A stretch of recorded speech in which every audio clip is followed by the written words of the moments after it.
So we just heard about how trips abroad by U.S. citizens are impacted.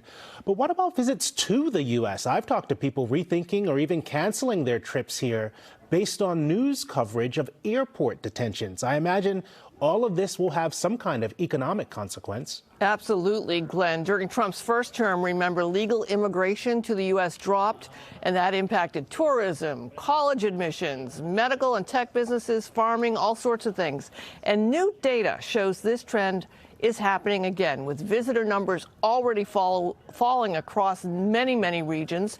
Tourism Economics, that's a research firm, it's forecasting a 5.1% decline in international visits to the U.S. and an 11% drop in spending by foreign tourists. That means $18 billion in losses to the U.S. economy this year. That's what they predict. And a recent survey by a group called Keystone Education Group, they say that 42% of students from various countries all around the world now say they are unlikely to consider the U.S. as a study destination. So when everyone from the Canadians to Asians are saying no thanks to travel to the U.S., there will definitely be an economic impact. All right, let's switch to foreign policy. President Trump and President Putin just announced an energy infrastructure ceasefire for Ukraine after their 90-minute call.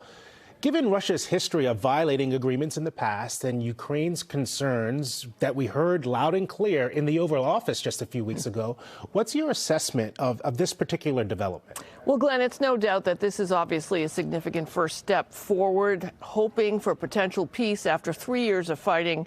But the 30-day pause on energy infrastructure attacks, they hope will be followed by negotiations on maritime and full ceasefires.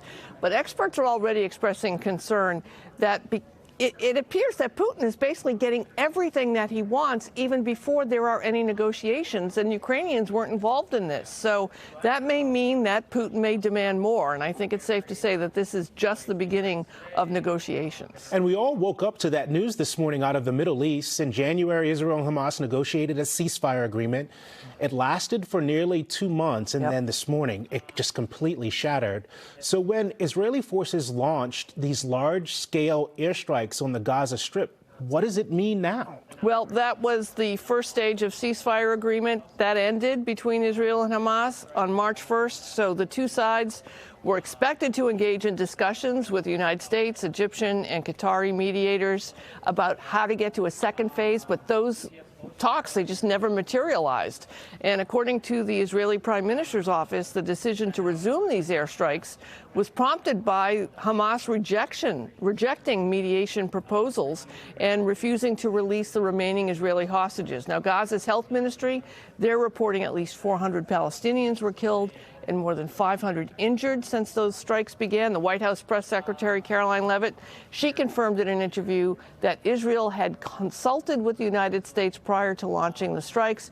We'll see if they can get back to the negotiating table, but lots in flux around the world, Glenn. I was going to say, Sue, there's a lot of really complex problems to solve all at once. Yep. NBC 10 political commentator Sue O'Connell, thank you. You're welcome.